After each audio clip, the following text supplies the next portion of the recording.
जब हम Node.js में बड़ी बड़ी फाइल्स को हैंडल करते हैं, जैसे कि 1 GB की कोई वीडियो या फिर CSV फाइल या फिर लॉग्स, तो क्या हम पूरी फाइलें एक साथ मेमोरी में लोड करते हैं?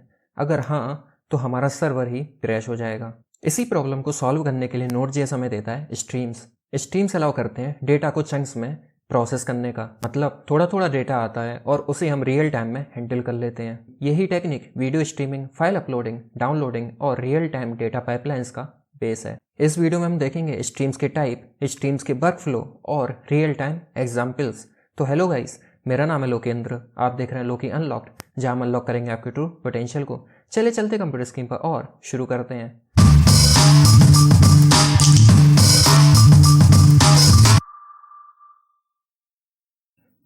चलिए समझते हैं स्ट्रीम्स क्या होती हैं। Streams allow you to read or write data piece by piece instead of reading the entire file into memory। जैसे कि हमने पिछली वीडियो में देखा था, जब हमने, अगर आपने मेरी FS मॉड्यूल वाली वीडियो देखी होगी तो हमने उसमें देखा था कि किसी भी हम फाइल को अगर रीड कर रहे थे तो हम क्या करते थे कि पूरा का पूरा डेटा हम एक वेरिएबल में स्टोर कर लेते थे। उसके बाद हम उसे जहाँ भी सेंड करना हो डेटा, या फिर हमें अभी तो कंसोल कर रहे थे तो उसमें हम अपना प्रिंट कर ले रहे थे। लेकिन स्ट्रीम की हेल्प से हम क्या करते हैं कि डेटा हम अपने पास स्टोर नहीं करते, हम डायरेक्ट डेटा को रीड करते हैं फाइल से और उसे जहाँ भी यूज़ करना होता है हम डायरेक्टली सेंड करते जाते हैं। अगर सिंपल भाषा में बताऊँ तो a stream is like a water flowing through a pipe, data flows in chunk not all at once. ऐसा समझिए कि किसी टंकी में पानी भरा है और उस टंकी में आपने एक पाइप लगा दिया, तो पाइप से जो पानी है वो थोड़ा थोड़ा करके जाता जा रहा है। ऐसा नहीं हो रहा कि पहले आप उस पानी को पूरा किसी और कंटेनर में स्टोर कर रहे हैं फिर उसे कहीं और ले जा रहे हैं आप, बल्कि क्या कर रहे हैं कि एक पाइप लगा दी, उस पाइप से थोड़ा थोड़ा डेटा जाता जा रहा है। तो यही होती है स्ट्रीम्स भी, जो कि यूज़फुल होती हैं अगर कोई भी आपको ह्यूज फाइल के साथ काम करना है, कोई भी वीडियो या फिर ऑडियो की स्ट्रीमिंग करनी है, कोई भी नेटवर्क कम्युनिकेशन करना है, या फिर कॉपी करनी है फाइल्स को एफिशिएंटली। जैसे कि आप ये वीडियो जो है वो यूट्यूब पर देख रहे होंगे, तो यूट्यूब पे क्या होता है कि आपकी जो वीडियो है वो पूरी एक ही बार में तो लोड नहीं होती, आपकी वीडियो थोड़ी थोड़ी लोड होती जाती है और आप वो वीडियो देखते जाते हैं इवेंचुअली। यही होता है स्ट्रीम्स का भी काम। अब समझते हैं कि हमें स्ट्रीम्स की ज़रूरत क्यों पड़ती है। विदाउट स्ट्रीम्स, अगर हम करें रीड फाइल सिंक, अगर सिंक्रोनस ऑपरेशन जो कि हम नहीं करते यूजुअली, तो हम क्या करेंगे कि आप देख रहे हैं यहाँ पर हमने पूरी की पूरी फाइल को एक डेटा वेरिएबल में स्टोर कर लिया। तो हमने क्या किया, load entire file into memory. अभी जो डेटा वेरिएबल है हमारी मेमोरी में ही तो बनेगा, और हमारी जो मेमोरी होती है वो लिमिटेड रहती है। मान लो 8 GB, 16 GB, 24 GB, 32 GB। If file is 2 GB, your app needs 2+ GB of RAM. अगर आपकी जो फाइल है वो 2 GB की है तो आपके पास कम से कम 2 GB की रैम तो होनी ही चाहिए। मान लीजिए आपने एक सर्वर बनाया है, उस सर्वर में कोई एक एंड पॉइंट है जो कि एक फ़ाइल को रीड करता है, वो फाइल 2 GB की है। अगर कोई यूज़र जाएगा उस पर, उस फाइल को एक्सेस करने का ट्राई करेगा, तो आपके पहले तो क्या होगा, वेरिएबल में 2 GB का डेटा स्टोर होगा। ये तो फिर भी ठीक है, लेकिन मान लीजिए ऐसे ही 10 यूज़र आ गए, उन्होंने सेम टाइम पर ही उस एपीआई को कॉल किया, तो क्या होगा कि आपके 10 अलग अलग वेरिएबल्स बनेंगे और उन 10 अलग अलग वेरिएबल्स में 2-2 GB का डेटा स्टोर होगा। और इसके लिए आपको कम से कम नहीं तो 20 GB की तो रैम चाहिए ही होगी। तो यही जो इशू है इसी को स्ट्रीम रिजॉल्व करता है। और मैंने बताया था कि अगर हम इस अप्रोच का यूज़ करते हैं तो ये ब्लॉक करता है हमारे इवेंट लूप को भी। लेकिन अगर हम स्ट्रीम्स का यूज़ करते हैं तो जो फाइल है वो रीड होती है स्मॉल चंक्स में, थोड़ी थोड़ी करके फाइल रीड होती जाती है, और ये फास्टर भी होता है, मेमोरी एफिशिएंट भी होता है, और ये ब्लॉक भी नहीं करता हमारे मेन थ्रेड को। चलिए हम डायरेक्ट कोड में जंप करते हैं और समझते हैं कि हमें स्ट्रीम की ज़रूरत क्यों पड़ी और स्ट्रीम हमारी किस प्रॉब्लम को सॉल्व करता है। इस वीडियो के लिए जो मैं फाइल बना रहा हूँ वो है tut4.js, और हर वीडियो की तरह ही आपको इस वीडियो की फाइल की गिटहब रेपोजिटरी का लिंक नीचे डिस्क्रिप्शन बॉक्स में मिल जाएगा। हमारे पास यहाँ पर एक big file dot txt file है जो मैंने ऑलरेडी बना रखी है, और ये आप देख ही पा रहे होंगे कि इसमें कुछ 9 लाख लाइन्स लिखी हुई हैं। लाइन्स तो रिपीटेड है ऑब्वियसली, लेकिन ये कोड को पता नहीं रहता। ये तो हमें पता है कि लाइन्स जो है वो रिपीटेड है। इसी फाइल को हम रीड करेंगे, पहले तो नॉर्मल फाइल रीड की हेल्प से, उसके बाद स्ट्रीम की हेल्प से। तो जैसा आप देख पा रहे हैं कि मैंने यहाँ पर एक सिंपल सा बैकएंड कोड लिखा है यूजिंग एक्सप्रेस मॉड्यूल। अब हो सकता है कि आप में से कुछ लोगों को एक्सप्रेस के बारे में ना पता हो, तो हम आगे आने वाली वीडियोस में डिटेल में एक्सप्रेस के बारे में बात करेंगे। जो इस वीडियो का मेन टॉपिक है वो है स्ट्रीम्स। तो यहाँ पर आप देख पा रहे हैं कि मैंने FS मॉड्यूल का यूज़ करके हमारी जो big file dot txt file है उसको रीड फाइल मेथड की हेल्प से रीड करेंगे। यहाँ पर मैं पहले तो data.txt की जगह हमारी जो बिग फाइल .txt है उसको दे दूँगा, और साथ ही साथ हमारे पास एक npm पैकेज होता है एक्सप्रेस स्टेटस मॉनिटर करके, इसको मैंने ऑलरेडी इंस्टॉल कर रखा है। जैसा कि आप यहाँ पर देख पा रहे होंगे, एक्सप्रेस स्टेटस मॉनिटर हमारी पैकेट.json फाइल की डिपेंडेंसी में ये ऑलरेडी इंस्टॉल्ड है, तो आप भी इसे इंस्टॉल कर सकते हैं using npm i express status monitor command. और सिंपली हम क्या करेंगे, यहाँ पर सबसे पहले तो इसको इंपोर्ट करेंगे।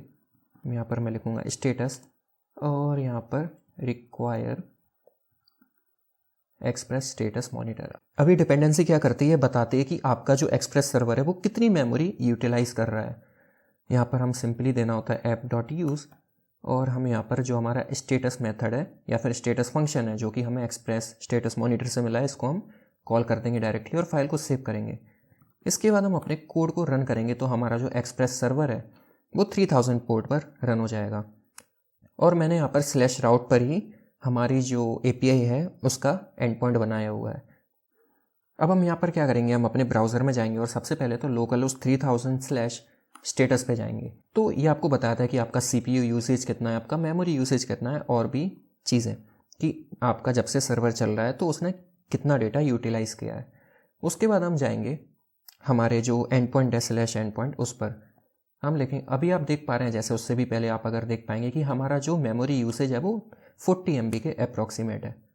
हम सिंपली जाएंगे यहाँ पर लोकलहोस्ट 3000, जैसे ही एंटर करेंगे तो यहाँ पर आप देखेंगे कि हमारा जो मेमोरी यूसेज है वो 170 के अप्रॉक्सीमेट पहुँच गया था और अब 130 है, और हमारी जो फाइल है वो रीड होती जा रही है। हम मान लो इसको बंद कर देते हैं, अभी भी हमारी फाइल जो है वो पूरी तरह रीड नहीं हुई थी, तो हमारा जो मेमोरी यूसेज है वो अगेन डिक्रीज़ होना शुरू हो जाएगा।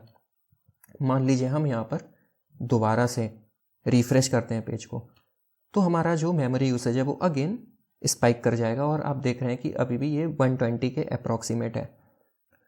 अब अभी तो हम एक ही यूज़र है, मान लो ऐसे 10 यूज़र आ जाते तो हमारा जो मेमोरी यूसेज है वो 1-2 GB के आसपास तो पहुंच ही जाता। नॉर्मल सी बात है, ये तो आपको समझ आ ही रहा होगा कि अगर आप कोई भी API बनाते हैं तो उस पर एक ही यूज़र तो रहता नहीं है, उस पर 100 और थाउजेंड्स ऑफ यूज़र और यहाँ तक कि लाखों यूज़र भी जो है वो एक टाइम पर API कॉल कर सकते हैं। तो ये तो बिल्कुल भी एफिशिएंट वे नहीं है कि अगर हम स्ट्रीम्स का यूज़ ना करें। तो अब हम स्ट्रीम्स का यूज़ करके देखेंगे कि स्ट्रीम का अगर हम यूज़ करते हैं तो हमारा मेमोरी यूसेज कहाँ तक जाता है। तो अब हम क्या करेंगे कि हमारा जो है इसके अंदर का कोड था इसको हम कर देंगे पूरा कमेंट आउट, और यहाँ पर हम एक स्ट्रीम बनाएंगे। हम लिखेंगे const read file stream equal fs.create read stream. ये जो रीड स्ट्रीम है आप देख सकते हैं कि ये हमारी एक रीड स्ट्रीम होती है जिससे हम कोई भी फाइल को रीड कर सकते हैं, और डेटा जो है वो छोटे छोटे चंक्स में या फिर पैकेट्स में आता है। इसमें हमें 2 आर्गुमेंट पास करने होते हैं। पहला आर्गुमेंट तो हो गया हमारी फाइल का पाथ, तो हमारी फाइल जो है वो सेम डायरेक्टरी में, तो हम डायरेक्टली दे देंगे कि बिग फाइल .txt। उसके बाद जो सेकंड आर्गुमेंट होता है वो होता है कि हमारी जो फाइल में वो डेटा किस टाइप का है। तो नॉर्मल हमारी टेक्स्ट फाइल है तो UTF-8 हम यहाँ पर पास कर देंगे। उसके बाद क्या करेंगे कि हम यहाँ पर रीड फाइल .stream में हमारे पास एक पाइप मेथड होता है। इस पाइप मेथड के अंदर हमारा जो ये रिस्पॉन्स है इसको हम डायरेक्टली पास कर देंगे। तो अब होगा क्या कि रिस्पॉन्स में जैसे तो होगा क्या कि जैसे जैसे ये रीड फाइल स्ट्रीम के पास डेटा आता जाएगा वो डेटा ये इस रिस्पॉन्स को भेजता जाएगा और हमारे ब्राउज़र में वो डेटा हमें देखने को मिल जाएगा। और साथ ही साथ हम क्या करेंगे कि हमारे जो अगर रीड फाइल स्ट्रीम में कोई एरर आता है तो हम उस एरर को सब्सक्राइब करेंगे। मीन्स जैसे ही एरर आएगा तो हमारा ये जो कॉल बैक है, जो हम कॉल बैक इसमें दे रहे हैं वो हमारा रन हो जाएगा, और हम सिंपली इसमें हमारा जो ये रिटर्न कर रहे थे हम यहाँ से रिस्पॉन्स, सेम रिस्पॉन्स हम यहाँ से रिटर्न कर देंगे कि हमारे जो फाइल है उसमें रीड करने में कोई एरर आ रहा है। हम क्या करेंगे, फाइल को सेव करेंगे और हमारे जो सर्वर है उसको रीस्टार्ट करेंगे। तो हमारा जो सर्वर है वो रीस्टार्ट हो चुका है। इसके बाद हम सबसे पहले ब्राउज़र में आएंगे और हमारा जो स्टेटस था उसको हम रीलोड करेंगे। तो हम देखेंगे हमारा मेमोरी यूसेज जो है वो अभी भी 40 MB के अप्रॉक्सीमेट है। इसके बाद हम क्या करेंगे कि हमारा ये जो /route था इसको हम रिफ़्रेश करेंगे। तो अब देखेंगे कि हमारा जो मेमोरी यूसेज है वो अभी भी 50 MB के अंदर ही है। वो हमारा एकदम से स्पाइक करके 100 MB या 150 MB नहीं गया, अभी भी ये 43 MB 45 MB के अप्रॉक्स है, क्योंकि क्या हो रहा है कि डेटा छोटे छोटे चंक्स में आ रहा है। मीन्स जैसे ही रीड फाइल स्ट्रीम ने थोड़ा सा डेटा रीड किया, इसने रिस्पॉन्स को सेंड कर दिया, और उसके बाद जैसे ही थोड़ा सा रीड डेटा फिर से आया, उसने रिस्पॉन्स को सेंड कर दिया। हमारे पास यहाँ पर कोई भी वेरिएबल नहीं बन रहा है जिस वेरिएबल में हम डेटा को स्टोर कर रहे हैं। तो यही प्रॉब्लम को सॉल्व करता है स्ट्रीम। उसके बाद आप यहाँ पर डेव टूल्स में जाएंगे और नेटवर्क टैब को ओपन करेंगे और दोबारा से रिफ़्रेश करेंगे इसको, तो आपको दिखेगा कि आपकी API कॉल हुई है। और अगर आप नॉर्मल फाइल वाली API को कॉल कर रहे हैं, जैसे मैं कर रहा हूँ, तो यहाँ पर आपको डॉक्यूमेंट वाले केस में मिलेगी। अगर आप यहाँ पर जाएंगे हेडर्स में चेक करेंगे, तो यहाँ पर जो ट्रांसफ़र एनकोडिंग है वो यहाँ पर आपको चंक्ड देखने को मिलेगी। ये सिर्फ स्ट्रीम के केस में आपको देखने को मिलेगी। तो उम्मीद है आपको ये चीज़ समझ आई होगी। तो इसके बाद देखते हैं कि स्ट्रीम्स जो हैं वो किस किस टाइप के होते हैं। सबसे पहले तो रीडेबल स्ट्रीम, जो कि डेटा को फ्लो करती हैं आपके एप्लीकेशन में। जैसा कि अभी हमने देखा कि हम फाइल को रीड कर रहे थे, जितनी फाइल रीड हुई हम डायरेक्ट ब्राउज़र में उसे सेंड कर दे रहे थे API के थ्रू। तो ये होती है रीडेबल स्ट्रीम। उसके बाद होती है राइटेबल स्ट्रीम, जिसमें डेटा फ्लो होता है आपके एप्लीकेशन से बाहर। मीन्स अगर आपको मान लो कोई फाइल को क्रिएट करना है तो आप राइटेबल स्ट्रीम का यूज़ कर सकते हैं। उसके बाद आते हैं डुप्लेक्स, जो कि रीडेबल और राइटेबल दोनों ही होती हैं। जैसे कि वेब सॉकेट, जिसमें आप डेटा सेंड भी कर सकते हैं और आप डेटा ले भी सकते हैं क्लाइंट साइड से। उसके बाद होती है ट्रांसफॉर्म, जो कि डुप्लेक्स स्ट्रीम होती है लेकिन डेटा को मॉडिफाई भी कर देती हैं। तो सबसे पहले जो स्ट्रीम है वो है रीडेबल स्ट्रीम, जो कि reading a file in chunks, जैसे कि अभी हमने एग्जाम्पल में देखा थोड़ी देर पहले। और यहाँ पर भी सेम एग्जाम्पल है जो एग्जाम्पल मैंने आपको बताया। और इसमें जो इवेंट्स होते हैं, जैसे कि अभी हमने एरर इवेंट देखा था, जिस पे हमने रीड स्ट्रीम डॉट ऑन लगाया था, उसमें हमने सिर्फ एरर इवेंट को हैंडल किया था। लेकिन आप डेटा को भी हैंडल कर सकते हैं और एंड को भी हैंडल कर सकते हैं अगर आप पाइप का यूज़ ना करें, जो कि यहाँ पर मैंने एग्जाम्पल में दिखाया हुआ है। तो आप इसको भी ट्राई करके ज़रूर देखिएगा। इसके बाद आती है राइटेबल स्ट्रीम। सबसे पहले तो मैं क्या करूँगा, इस पूरे कोड को कमेंट आउट करूँगा, देन हम बनाएंगे एक राइटेबल स्ट्रीम। और पूरे कोड को कमेंट आउट करने से पहले मैं ये जो FS मॉड्यूल है इसको कमेंट आउट नहीं करूँगा। देन हम क्या करेंगे, सबसे पहले तो एक राइटेबल स्ट्रीम बनाएंगे। यहाँ पर मैं लिखूँगा right stream equal FS dot create right stream. और इसमें हमें सबसे पहले आर्गूमेंट देना होता है वो फाइल का पाथ, जिस पाथ पर हमें हमारी फाइल को क्रिएट करना है या फिर राइट करना है। तो हम दे देंगे मान लो write.txt। देन हम देंगे कि हमें राइटेबल स्ट्रीम में लिखना क्या है। तो हम लिखेंगे right stream dot right method होता है हमारे पास यहाँ पर, जिसमें हमें हमारा चंक होता है वो पास करना होता है। अभी तो हमारे पास कोई भी डेटा नहीं आ रहा है, तो हम नॉर्मली यहाँ पर टेक्स्ट को लिख देंगे। मान लो हमने लिखा कि हेलो, इसको ही मैंने रेप्लिकेट किया और यहाँ पर लिख दिया वर्ल्ड। और उसके बाद जब हमारा डेटा जो है वो पूरी तरह लिख जाता है, उसके बाद हमें इस राइटेबल स्ट्रीम को एंड भी करना होता है। तो हमारे पास एंड मेथड होता है जिसको हम कॉल कर देंगे। उसके बाद हम हमारे राइट स्ट्रीम में ऑन मेथड की हेल्प से हमारा जो फिनिश इवेंट है उसको लिसन भी करेंगे। मीन जैसे ही हमारी जो फाइल है वो राइट हो जाएगी, वो पूरी तरह, जब हमारा जो ये right stream dot and method call हो जाएगा, तो हमारा जो ये फिनिश इवेंट है वो ट्रिगर हो जाएगा। और हम सिंपली यहाँ पर कंसोल डॉट लॉग कर देंगे कि फाइल रिटन सक्सेसफुली। हम जैसे ही कोड को रन करेंगे तो आप देखेंगे फाइल रिटन सक्सेसफुली आ चुका है और यहाँ पर हमारी जो write.txt फाइल है वो भी क्रिएट हो चुकी है। तो इस प्रकार आप राइट स्ट्रीम का यूज़ करके अपनी जो फाइल है उसको राइट कर सकते हैं। और इसमें फिनिश के साथ साथ एरर इवेंट भी होता है, जैसा जो इवेंट हमने रीड स्ट्रीम के टाइम पे देखा था। इसके बाद आती है पाइपिंग स्ट्रीम, जो कि सबसे ज़्यादा इंपॉर्टेंट होती हैं। The simplest and fastest way to transfer data. जैसे कि हमने जब रीडेबल स्ट्रीम बनाई थी API में, तो हमने उसमें एक पाइप मेथड का यूज़ किया था। अगर मैं आपको दिखाऊं, अगर आपने ध्यान दिया हो तो हमने यहाँ पर पाइप मेथड का यूज़ किया था। यही होती है पाइपेबल स्ट्रीम। तो हमने क्या किया, सिंपली सबसे पहले तो एक क्रिएट रीड स्ट्रीम बनाई। हम किसी फाइल से डेटा को रीड कर रहे हैं। और उसमें क्या किया कि उसके बाद हमने एक राइट स्ट्रीम बनाई और हम उस डेटा को राइट कर रहे हैं किसी और फाइल में। और हमने सिंपली क्या किया, RS में हमने पाइप मेथड को कॉल कर दिया और उसके अंदर हमने हमारी जो राइट स्ट्रीम बनाई थी उसको पास कर दिया। तो ये क्या करेगा कि जैसे जैसे डेटा रीड स्ट्रीम से आता जाएगा वो पाइप करके हमारी राइट स्ट्रीम में सेंड कर देगा। मीन्स एक टंकी से, जैसे मैंने बताया था स्टार्टिंग में टंकी वाला एग्जाम्पल लिया था, तो एक टंकी से पानी निकल रहा है, उसमें पाइप लगा हुआ है और पाइप से जो पानी है वो दूसरी टंकी में फ्लो कर रहा है। तो ये कुछ इसी प्रकार का है अगर हम एग्जाम्पल से देखें। तो हम क्या करेंगे, यहाँ पर हमने राइट स्ट्रीम बना रखी थी, हम यहाँ पर एक रीड स्ट्रीम भी बनाएंगे, रीड स्ट्रीम। और यहाँ पर हम लिखेंगे fs dot create read stream. और यहाँ पर हम हमारी जो बिग फाइल डॉट txt ऐसे का यूज़ करेंगे, बिग फाइल डॉट txt। और हम यहाँ पर दे देंगे UTF-8 एनकोडिंग, क्योंकि हमारी नॉर्मल प्लेन टेक्स्ट फाइल है। और हम क्या करेंगे कि यहाँ पर इन सबको करेंगे कमेंट आउट। और उसके बाद हम यहाँ पर रीड स्ट्रीम डॉट पाइप, और इस पाइप में हम हमारी जो राइट स्ट्रीम है उसको पास कर देंगे और बस हो गया। एंड देन हम हमारा कोड रन करेंगे तो आप देखेंगे कि फाइल रिटन सक्सेसफुली, फाइल हमारी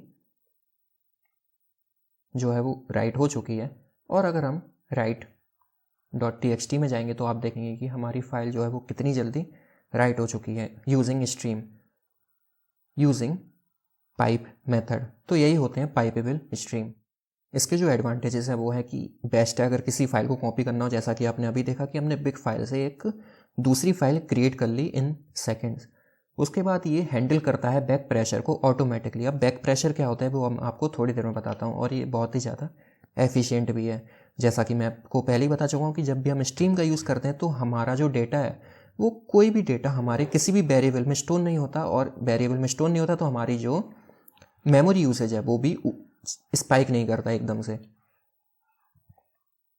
अब समझते हैं कि बैक प्रेशर क्या होता है।